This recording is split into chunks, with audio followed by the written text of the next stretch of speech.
할렐루야. 9월입니다. 8월이 아니고 공기가 확 달라진 느낌을 받으실 겁니다. 코로나 감염 숫자도 확 줄고 있습니다. 이제 자기의 영성을 돌아볼 때가 되었다는 그런 확신을 가지게 됩니다. 가깝게는 여름 무더위가 지나갔고 또 길게는 코로나가 이제 사그러드는 그런 가운데 있으니까 우리 영성을 돌아봐야 되는, 하나님에 대한 우리의 신앙을 돌아봐야 되는 그런 시점이 왔다 하는 그런 생각을 합니다. 특히 이 코로나 때문에 신앙이 하향 곡선을 그리는, 계속 신앙의 내리막길을 걷는, 그것이 어쩌면 고차가 되어가는, 하향화된 것이 고차게 되는 이런 상당히 위험한 이때에 우리는 우리 영혼을 잘 돌아보아서 우리 영혼이 다시 생기가 가득하고 능력이 큰 그런 믿음이 되어야 되겠습니다. 물론 여러분들께서는 더위도 아랑곳하지 않았고 코로나에도 아랑곳하지 않았습니다. 여러분의 영성을 휩쓸어 갈 만한 쇠파가 세차게 불어왔지만 여러분은 그 쇠파를 거슬러 올라가는 그런 믿음을 가졌고 또 열심히 하나님을 잘 섬겼습니다만, 이제 이 가을이 왔으니까 우리 영성을 정말 돌봐야 되는 때가 온 줄 알고 자기 영성을 반드시 살려내는 그런 9월이 되시기를 바랍니다. 성경에서 사무엘하는 다윗 왕에 대한 기록으로 꽉 차 있습니다. 이 사무엘하 성경은 다윗 왕국, 다윗이 왕이 되어서 통치한 다윗의 역사에 대해서만 기록하고 있습니다. 다른 사람에 대한 기록이 없습니다. 오직 한 사람 다윗에 대한 기록인데, 특히 다윗이 탁월한 영성을 지닌 사람이다, 이것을 우리에게 전해주고 있습니다. 물론 하나님이 통치하는 이상적인 신정국가의 지도자로서는 미흡한 점이 많지만 왕들 중에서는 최고의 영성을 가진 그런 사람이다 라고 하는 것이 사무엘하 내용입니다. 이 사무엘하는 다윗의 위대한 공적에 대해서만 기록을 한 것이 아니고 다윗의 죄와 실수에 대해서도, 다윗이 하나님으로부터 심판을 받은 것에 대해서도 적나라하게 기록해주고 있습니다. 바세바와의 간음, 요압 장군에 대한 간접살인, 그것으로 말미암아 하나님이 심판을 받아서 자기 바세바에게서 태어난 아들이 죽고 아들 암논의 여동생을 겁탈하고, 그리고 압살롬 아들이 아버지를 왕위에서 쫓아내고 지가 왕이 되겠다고 다윗을 왕위에서 쫓아내므로 이 다윗이 도망을 가야 했던 그런 너무나 가슴 아픈 일들이 있습니다. 이 사실을 이 사무엘하는 다 기록하고 있습니다. 다 드러내고 있습니다. 그리고 나라의 부강함에 대한 자신감을 드러낸 그 정도로 인구 조사를 한 것 때문에 최북단 단에서부터 최남단 부에르세바까지 역병이 돕니다. 하나님의 천사가 저 북쪽에서부터 남쪽에까지 다니면서 손을 들어 칠 때에 7만 명이 역병으로 죽습니다. 이런 이 다윗이 하나님 앞에 잘못한 사실에 대해서 이 사무엘하는 아주 정확하게 잘 지적하고 있습니다. 그럼에도 불구하고 사무엘하는 다윗은 위대한 사람이었다. 다윗의 영성은 최고의 영성이었다. 그래서 하나님이 다윗에게 최고의 복을 주셨다. 이것을 우리에게 보여주고 있는 것이 사무엘하 내용입니다. 이 사무엘하는 높은 영성을 가진, 최고의 영성을 가진, 왕의 영성을 가진, 왕으로서 가지는 영성이 아니고 영성이 최고이기 때문에 왕으로 표현을 하는, 그래서 최고의 영성, 왕의 영성을 가진 다윗에게 하나님이 최고가 되는 왕이 되는 복을 주셨다라는 것입니다. 다윗이 왕이 되는 복을 받고 그 자손이 대대로 왕이 되는 복을 받고, 그리고 다윗의 후손에서 만왕의 왕이신 예수님이 오시는, 예수님이 다윗의 계보에 오시거든요. 다윗의 자손 예수 그리스도의 계보라, 그렇게 말하지 않습니까? 예수님이 오시는 계보가 될 만큼 왕의 족보, 영원한 왕의 족보를 만들어가는 그런 복을 받은 사람이다 라고 하는 겁니다. 가장 높은 왕 같은 최고의 영성이 그로 하여금 가장 높은 왕의 복을 받게 했다라고 하는 것이 사무엘 하의 가장 정확한 핵심 메시지입니다. 그래서 오늘은 우리 성도 여러분들도 정말 하나님에 대한 영성이 최고의 영성이 되어서, 왕의 영성이 되어서 여러분들도 최고의 복, 왕의 복을 받는 여러분들이 되기를 바라면서 말씀을 전하려고 합니다. 이 왕의 영성은 첫째로 같이 합시다. 하나님을 진심으로 모신다. 하나님을 진심으로 모시는 영성이 최고의 영성, 왕의 영성이라는 겁니다. 이 다윗의 영성을 오늘 이 성경은 바로 하나님을 진심으로 모시는 영성이었다, 그렇게 말합니다.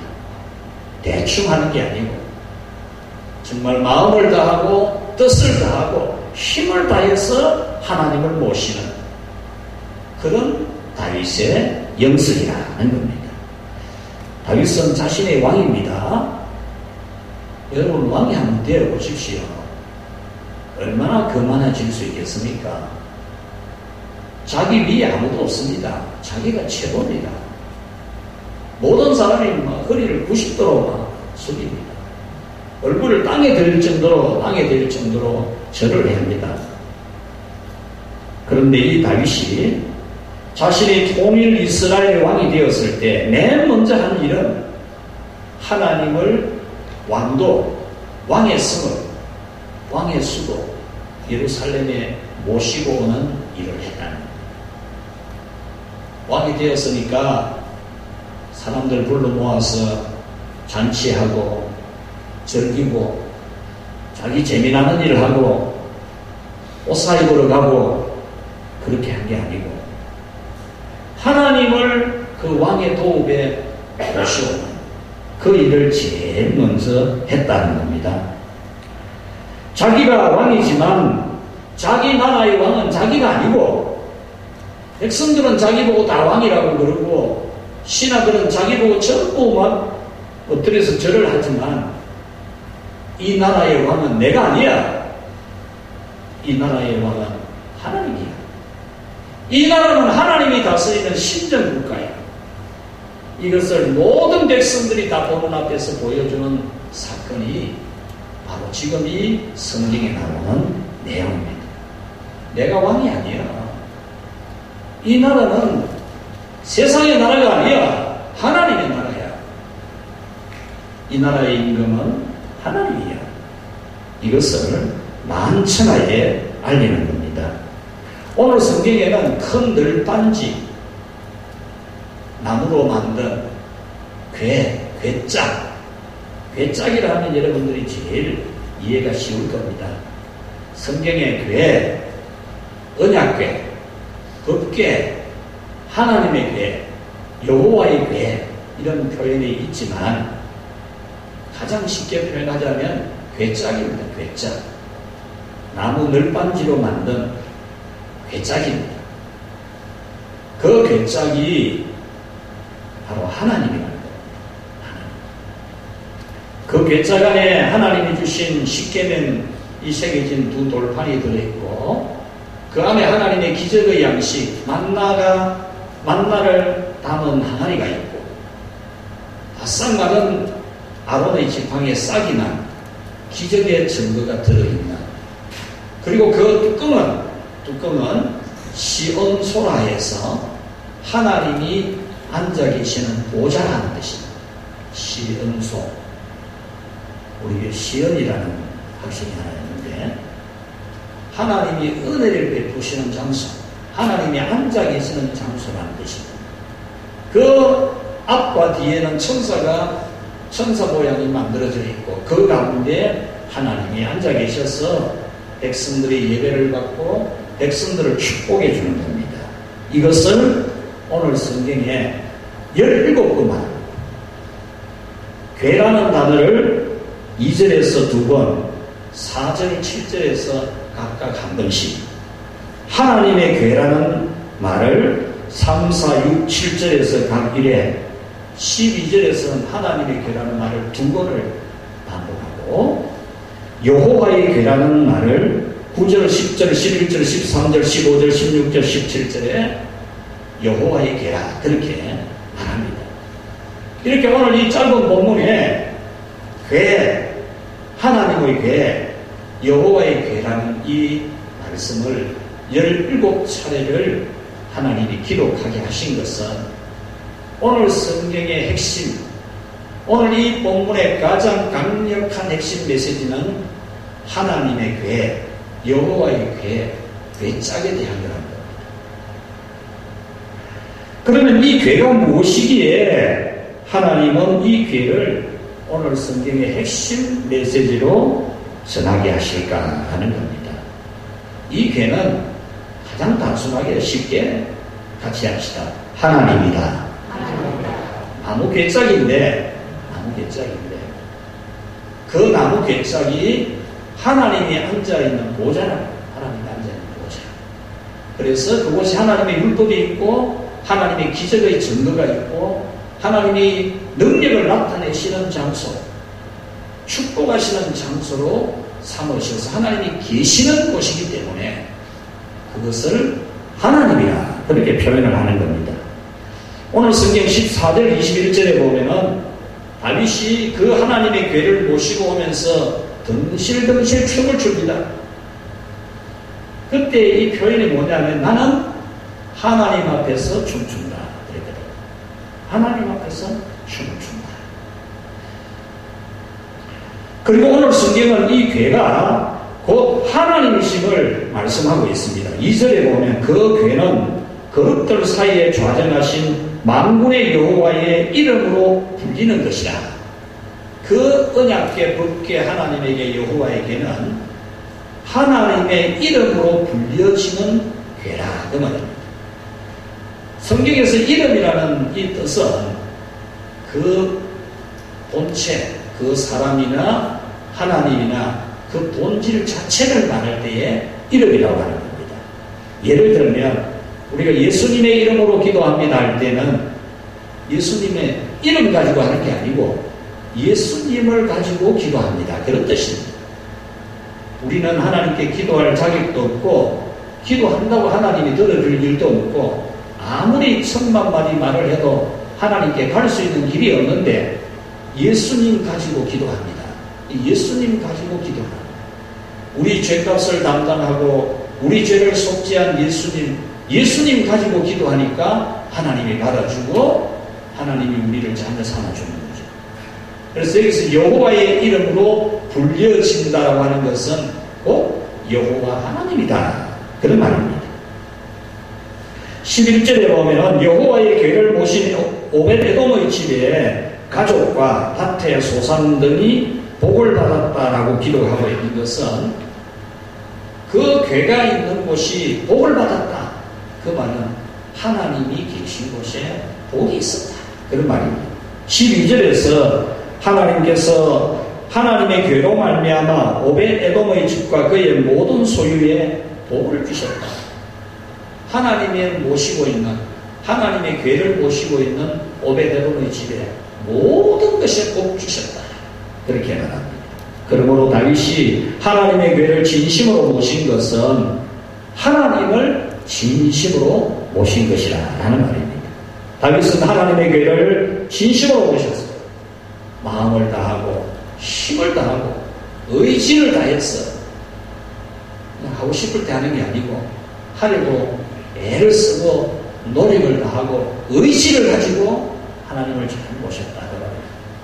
그냥 대충 하는 게 아니고 있는 힘을 다해서 하나님을 모셨다. 그 말입니다. 1절에 보면 이스라엘에서 뽑은 3만 명의 군대를 이 하나님의 법궤를 옮기는 과정에 경계를 서게 합니다. 전국에 있는 이스라엘 12지파에서 가장 용맹한 군사들을 뽑아내어서 하나님의 궤를 옮기는데 불상사가 일어나지 않도록 경계를 서게 합니다. 왜냐하면 이 법궤가 있는 이 아비나답이라고 하는 사람의 집은 바로 블레셋에서 거리가 매우 가깝습니다. 그래서 블레셋이 이 여호와의 궤가 움직이는 것을 볼 때 또한 무슨 일이 일어날까 해서 또 전쟁이 일어날 수 있기 때문에 이 다윗이 3만 명의 군대를 동원해서 하나님의 궤를 옮기는 그런 일을 했다라는 겁니다. 또 3절에 보면 하나님의 궤를 옮기기 위해서 새 수레를 사용했다. 그냥 있는 수레 그냥 썼다 아니고 수레를 새 것으로 특별히 좋게 제작을 해서 썼다. 그 말이에요. 그냥 있는 대로 그냥 예배 드리고 그냥 되는 대로만 예배 드리고 이게 아니고 새 마음을 가지고 새로운 준비를 해서 하나님 앞 정말 새롭게 그렇게 잘 생겼다라는 겁니다. 3절에 보면 아비나답의 두 아들로 하여금 이 하나님의 법궤를 모시고 오는 데에 일하게 했습니다. 새롭게 제작한 수레에 이 법궤를 싣고 소들이 끌고 갈 때에 이 소들을 통제하는 길을 안내하는 사람으로 아비나답의 두 아들 우사와 이 야홀을 일을 하게 했습니다. 하나님을 새 수레로 모신 것은 하나님을 진심으로 모셨다라는 것이고 또 레위인 중에서도 이 아비나답의 아들 이 우사를 사용을 했다라는 겁니다. 물론 하나님을 수레로 모신 것은 민수기 4장 15절에 하나님의 법궤를 옮길 때에는 제사장 레위 지파 중에서도 고핫 자손만이 옮기도록 했습니다. 고핫 자손. 하나님의 법궤를 고핫 자손 외에는 옮길 수가 없어요. 고핫 자손만이 어깨에 올려서 옮기도록 했습니다. 그런데 이 다윗은 혼란한 전국, 전쟁이 빈번한 나라, 또 그런 속에서 이스라엘의 초대왕 사울이 죽고 또 헤브론에서 자기가 유다 지파로부터 왕으로 옹립을 받고 나뉘어졌던 이스라엘을 통일시키는 전쟁을 치르고 이렇게 하는 전쟁 와중에서 하나님의 율법을 제대로 못 배운 겁니다. 하나님의 법궤를 어떻게 모셔야 되는지 배우지를 못했어요. 그래서 자기는 한다고 했어요. 너무 잘한 거죠. 3만 명의 군대를 소집하고 그리고 새로운 수레를 제작을 하고 또 아비나답의 두 아들을 일하게 하고 자기는 정말로 할 수 있는 한 최선을 다했습니다. 그럼에도 불구하고 그 법궤를 옮길 때에는 고핫 자손이 어깨에 메고 옮겨야 되는데 수레에 싣고 옮김으로 하나님이 심판을 합니다. 그래서 소가 펄쩍 뛰게 되고 하나님의 법궤가 흔들릴 수 있으니까 법궤를 맡은 우사가 그 법궤를 붙들었죠. 안 흔들리도록. 그런데 이 민수기 4장 15절에 보면 하나님의 법궤는 절대로 손을 대어서는 안 된다 이렇게 되어 있습니다. 고핫 자손이라도 손을 대면 안 된다 되어 있습니다. 몰랐으니까 전쟁통에 성경을 안 배웠으니까 먹고 살기 바빠서 성경 배울 시간이 없었으니까 자기는 그것이 잘한다고 했는데 그 거룩하신 하나님에게 손을 댄 엄청난 죄가 되기 때문에 우사는 그 자리에서 죽습니다. 이 일 때문에 다윗은 내가 하나님을 모셔오는데 무슨 문제가 있다. 이거 어떻게 내가 무슨 잘못을 저질러서 이런 일이 있게 되는 거 통탄을 하게 되죠. 통탄을 합니다. 다윗은 자신이 알고 있는 할 수 있는 한 힘을 다해서 했는데 하나님의 진노로 지금 하나님을 모시고 가는 일을 못하게 된 겁니다. 자신들의 부주의로 하나님의 괴를 모시지 못하고 다시 오벳에돔이라는 사람의 집에다가 모실 수밖에 없어서 다윗은 견딜 수 없는 마음이 됩니다. 8절에 보면은 여호와께서 우사를 치심으로 다윗이 분하였다 했습니다. 하나님이 우사를 죽게 하심으로 다윗이 분하였다라고 했는데 이 분했다라는 이 말의 뜻이 온몸과 심장이 불탔다 그 말입니다. 이 다윗의 몸과 심장이 타버릴 정도로 극도로 분노했다 그 말입니다. 다윗이 어떻게 그렇게 분노할 수 있는가? 우리 그렇게 생각하는데 하나님에 대해서 그렇게 분노한 게 아니고 이거 하나님의 법을 몰라가지고 하나님의 법궤를 옮기는 법도 모르고 이때까지 성경도 제대로 안 배우고 내가 이래가지고 실수를 해가지고 하나님을 제대로 못 모셨다. 자기 자신에 대해서 참을 수 없는 분노, 통탄을 했다고 말이에요. 속이 다 탔다는 거예요. 내가 이스라엘의 지도자 왕이라는 게 그 중에서는 그래도 하나님을 가까이 하고 하나님을 더 많이 알고 율법을 많이 한다고 하는데 도대체 내가 어떻게 돼가지고 하나님 모시는 법도 몰라가지고 이런 일이 일어났느냐고 통탄을 했다는 거예요. 이것이 바로 다윗의 영성입니다. 하나님을 제대로 모시지 못한 자신의 부주의로 몸과 심장이 다 타버릴 정도의 애통을 하는 이 다윗의 영성이었습니다. 자기는 가장 잘한답시고 3만 명의 군사를 뽑았고 세수대를 제작했고 자기 신하들 다 데리고 나갔고 모든 악기 다 동원해서 연주자로 하여금 합주를 하게 하고 자기는 생각나는 대로 지혜대로 좋은 방법을 다 했는데 하나님 모시는 방법을 몰라가지고 이렇게 된 것에 대해서 이 다윗은 속이 다 타는 겁니다. 속이. 오늘 우리가 하나님을 잘 섬길 줄 몰라가지고 일어나는 것에 대해서 이 다윗같이 속이 다 타는 통탄하는 영성이 있어요. 통탄하는 영성. 저는 교회를 개척하고 어느 시점에 혀를 깨물고 회개한 적이 있습니다. 혀를 깨물고 내가 지혜롭지 못해서 하나님의 자녀들이 그런 때에 행하는 걸 보고 제가 혀를 깨물고 회개했어요. 혀를 깨물고 내가 하나님 앞에 지혜롭고 잘했다면 그렇지 않았을 건데 그런 마음. 다윗은 하나님을 진심으로 섬기는 영성입니다. 하나님을 바르게 섬기지 못한 것 때문에 속이 다 타는 영성입니다. 여러분 이 가을에 여러분의 영성이 이렇게 되기를 축원합니다. 하나님을 제대로 바르게 못 섬기는 자기 자신 통탄하는 우리가 이런 영성을 가지면 가장 최고의 영성, 왕의 영성이 되어서 최고의 왕의 복을 받게 됩니다.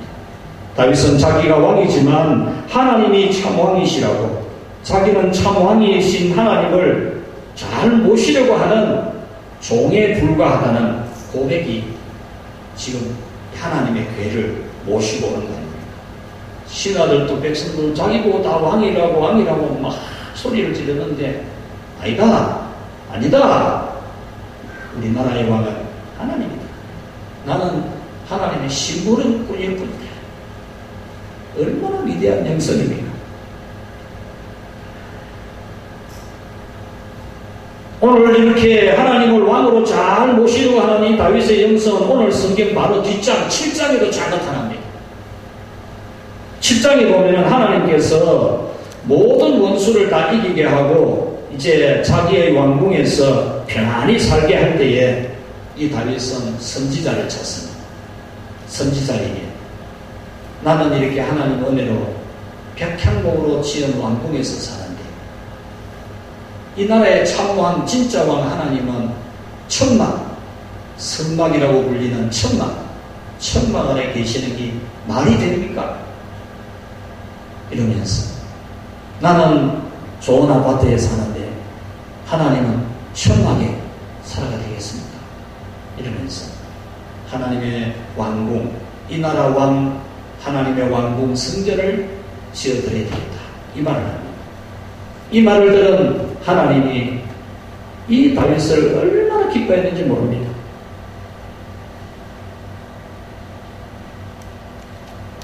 하나님은 그의 그 마음을 받아서 그에게 약속을 해줍니다. 축복을 약속해줘요. 그래서 이 사무엘하 7장을 같이 합시다. 다윗의 언약. 다윗의 언약으로 하면은 다윗에게 언약해 주신 언약이다, 이렇게 이해가 쉽기 때문에 그렇게 표현을 한 것 같아요. 하나님이 다윗에게 약조해 줍니다. 약조. 다윗과 하나님 간의 1:1 거래가 아니고 하나님 편에서 다윗에게 약조를 해줍니다. 이것을 언약이라고 합니다. 그래서 다윗의 언약인데 이 사무엘하 7장이 다윗의 언약입니다. 그 내용을 보면 9절에 내 이름을 위대하게 만들어 주리라. 다윗의 이름을 위대하게 만들어 주리라. 여러분들만 다윗 아는 게 아니고 교회 안 다니는 사람도 다윗을 다 알아요.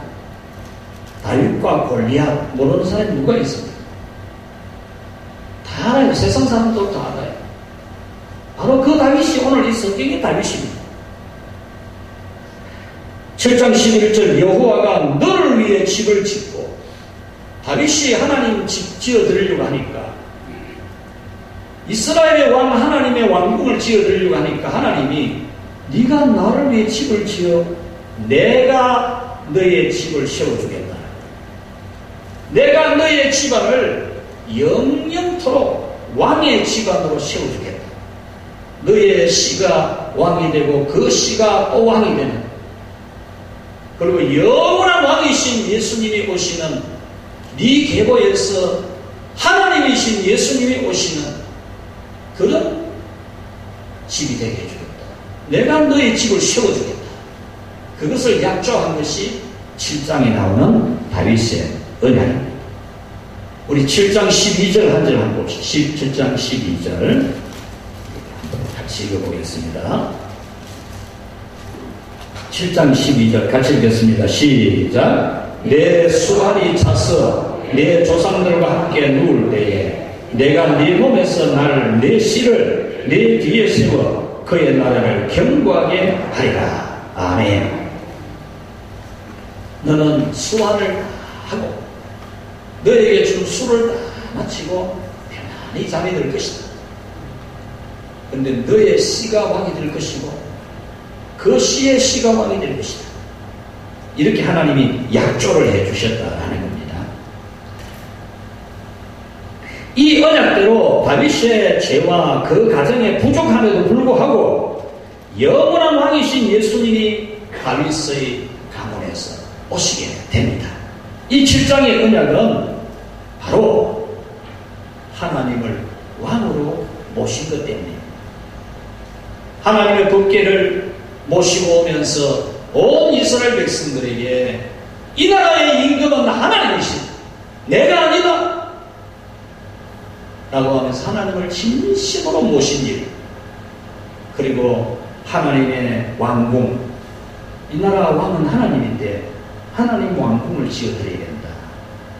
그것 때문에 하나님께서 이 7장에 약조를 해 주신 겁니다. 6장에서는 법궤에 임재하신 하나님을 왕으로 모셔오고 7장에서는 하나님의 왕궁 성전을 지어 모시려고 한 것 때문에 이런 복을 받은 겁니다. 여러분은 다 예수님을 영접했습니다. 영접하는 자 곧 그 이름을 믿는 자들에게는 하나님의 자녀가 되는 권세를 주셨으니라는 말씀을 듣고 복음을 듣고 예수님을 영접했습니다. 그런데 여러분은 예수님을 왕으로, 여러분이 왕이 아니고 예수님을 왕으로 모시고 있습니다. 왕을 그렇게 대접해가지고 어쩌겠습니까? 왕을. 여러분 모두 하나님을 왕으로 모실 수 있기를 축원합니다. 다윗처럼 이 짧은 문장에 17번이나 하나님의 보좌인 언약궤를 언급한 것처럼 하나님을 진심으로 모시고 다윗처럼 왕이신 하나님의 보좌와 궁전을 준비해 드리려고 하는 여러분의 가족, 여러분의 경제, 직업, 사업, 돈, 주인은 왕은 하나님이라고 여러분이 진정으로 고백하는 이 영성이 될 수 있기를 축원합니다. 여러분이 바로 하나님을 여러분의 왕으로 진정으로 모시는 영성이 바로 왕의 영성입니다. 하나님을 어떻게 모셔야 되는지. 이 다윗이 딴에는 잘한다고 했는데 최대한 잘한다고 했는데 성경도 모르고 하다가 하나님을 제대로 못 모신 것을 통탄을 하는 이런 영성을 가졌던 거죠. 하나님 잘못 모신 것에 대하여 통탄을 하고 하나님을 진심으로 모시는 여러분이 되시기를 축원합니다. 두 번째로 이 왕의 영성은 같이 합시다. 하나님을 기쁨으로 모시는 것이다. 최고의 영성이 뭘까? 기쁨으로 하나님을 섬기는 것.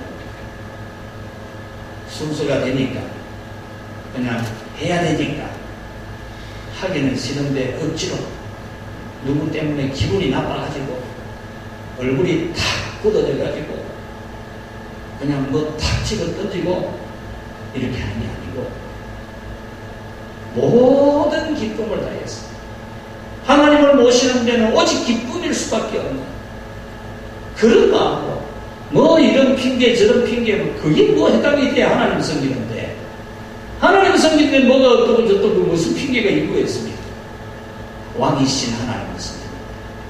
우주 만물을 섭리하고 계시고 오늘 내 생사를 주관하고 내 자식 잘 되게 하고 내 손자 복줄 하나님인데 무슨 뭐 이유가 있고 무슨 핑계가 있고 뭐 있습니까? 하나님 모시는데 같이 합시다. 모든 기쁨으로 할렐루야. 하나님은 모든 기쁨으로 해야 돼. 다윗은 왕으로서 위엄과 거리와 그 영광이 지극히 높습니다. 그러나 하나님 앞에서는 천진난만한 어린아이입니다. 하나님 앞에는 자기가 어른이 아닙니다. 하나님 앞에서는 자기가 왕이 아닙니다. 아이입니다. 아이. 여러분도 하나님 앞에서는 어린아이가 되어야 됩니다. 내가 나이가 뭐 어떻고 내가 뭐 무슨 직분을 받았고 하나님 앞에 그런 거는 아무것도 안 해. 그런 거는 내세우면 안 돼요. 어린아이. 하나님 앞에서는 천진난만한 어린아이.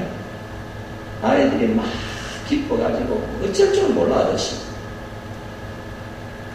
15절에 다윗과 온 이스라엘 족속이 즐거이 환호하며 나팔을 불고 여호와의 궤를 메고 오니라 했습니다.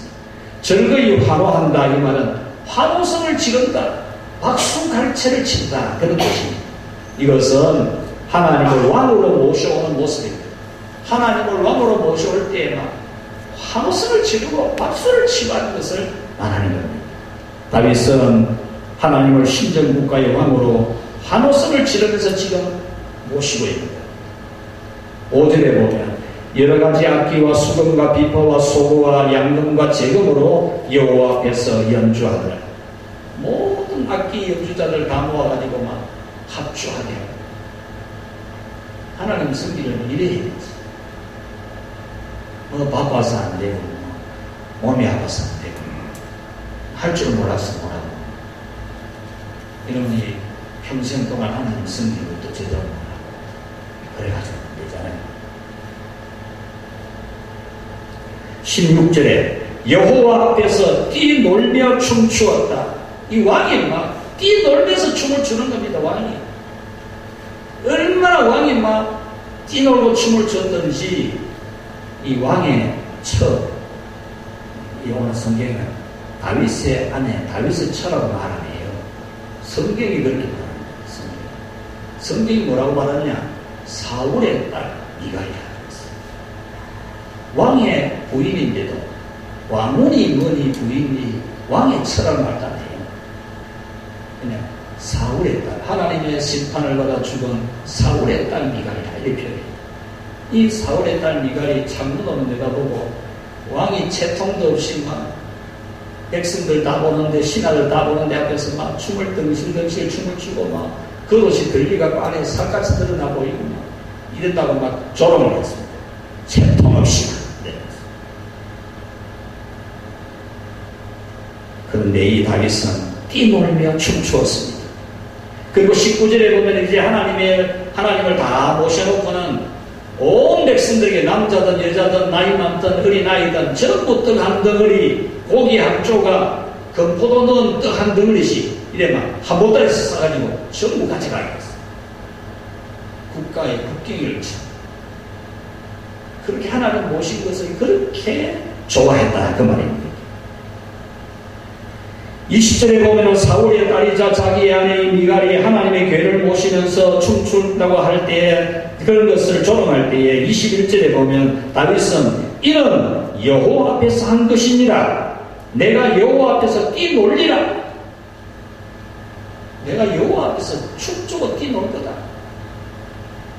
이렇게 즐거워했던 겁니다. 우리 점잖하게 교회 다니는 것도 좋지요. 우리나라는 점잖한 걸 좋아해요. 점잖한 거. 유교 영향을 받아가지고. 근데 요즘 MZ세대한테는 그게 안 통해요. 지금 한 40대까지는 점잖한 게 잘 못 해나갔지만 이제 우리나라는 유교 영향을 받아 그런 나라가 안 돼요. 문화가 다 다르거든요.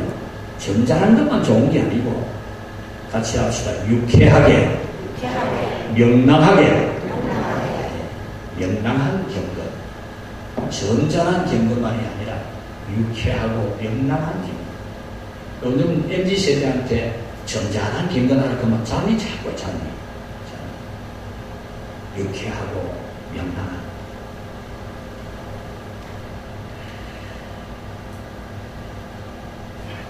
다윗은 하나님 앞에서는 천진난만한 어린아이처럼 기뻐했습니다. 하나님 모시는데 옷이 들리면 어떻고 살갗이 보이면 어떻노? 이렇게 자기 아내에게 호통을 쳤습니다. 하나님 모시는데 뭐 옷 들리면 어떻고 살갗 보이면 어떻노? 이렇게 뭐라 했어. 하나님 오시면서 옷이 구중물에 젖으면 어떻고 신발이 구중물에 젖으면 어떻습니까? 최고의 영성, 왕의 영성은 하나님을 기뻐하는 겁니다. 하나님 섬기는 것을 가장 즐거워하는 겁니다. 하나님을 그 어떤 것보다 더 기쁘게 섬기는 것이 최고의 영성입니다. 10편 37편 4절 여호와를 기뻐하라. 저가 네 마음의 소원을 이루어 주시리라. 여러분 하나님을 기쁨으로 섬기면 여러분의 소원을 하나님이 반드시 이루어 주시는 줄 믿기 바랍니다. 기쁨으로 예배하고 기쁨으로 주일을 지키고 기쁨으로 주의 일에 봉사하고 해보십시오. 여러분의 소원을 반드시 들어주십니다. 10편 37편 8절에 분을 그치고 노를 버리고 불평하여 말라 행하게 치우칠 뿐이라. 하나님 앞에서 뭐 분노하고 불평하는 거 행하기 뿐이다. 10편 37편 11절 오직 온유한 자는 땅을 차지하며 풍부한 화평으로 즐기리라 그랬습니다. 하나님께 다 맡겼습니다. 아무것도 근심하거나 염려하거나 인위적으로 막 이래 하려고 저래 하려고 신경 쓰고 막 그래 안 하고 하나님께 다 맡겼습니다. 나는 할 말을 했고 나는 내 할 일을 했고 다른 사람이 어떤 고집을 부리든지 하나님이 다 하실 것이다. 그런 온유한 마음을 가진 사람이 하나님으로 땅을 기업으로 차지할 것이다. 할렐루야. 빌립보서 4장 6절에 아무것도 염려하지 말고 오직 기도와 간구로 너희 구할 것을 감사함으로 하나님께 아뢰라 했습니다. 여러분 기쁨은 일의 결과가 아닙니다. 일이 잘 되어서 기뻐하는 게 아닙니다. 기쁨은 같이 합시다. 원인이다. 축복받는 원인이 기쁨입니다. 우리가 기뻐할 때 좋은 결과가 나타납니다. 좋은 일이 있어야 기뻐하는 게 아니고 우리가 하나님을 기쁨으로 섬길 때 좋은 결과가 나타납니다. 좋은 결과 축복의 원인이 기쁨이다. 우리의 현실이 어렵고 힘든 일이 많아도 하나님을 기쁨으로 섬기는 영성이 왕의 복을 받습니다. 말씀을 맺겠습니다. 지금은 영성을 돌볼 시기입니다. 우리 넓은 교회 성도 여러분, 이 9월에는 여러분 자신의 영성을 돌아보십시오. 매주 월요일 초등학교 앞에서 전도하는 분들이 있습니다. 이분들은 모두 여성입니다. 한 분은 목사님이고, 두 분은 은퇴 목사님 사모님이고, 한 분은 시무 목사님 사모님입니다. 처음에는 한 분이 교회의 어린이가 사라지고 있는 것에 안타까움을 느끼고 혼자 시작을 했는데, 한 분이 동참을 해서 두 분이 하고 계시다가 이번에 또 두 분이 동참을 해서 이제 네 분이 하고 계십니다. 매주 월요일마다 요구르트 300개를 구입해서 초등학교 앞에서 아이들에게 나누어주면서 아이들 전도의 노하우를 점점 터득해 가고 있는 그런 과정에 있습니다. 저는 그분들에게 커피를 대접하면서 몇 가지 대화를 해보았습니다.